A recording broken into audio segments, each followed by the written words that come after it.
একসময় একটি ছোট্ট গ্রামে রোজু নামের এক কৃষক থাকত। তার একটি ছোট বাদামি কুকুর ছিল, নাম ব্রুনো।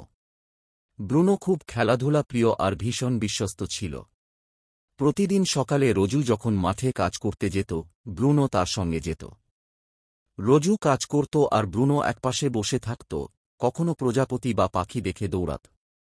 একদিন মাঠে কাজ করার সময় হঠাৎ একটি সাপ নিঃশব্দে ঘাসের ভেতর দিয়ে রোজুর দিকে এগিয়ে এল।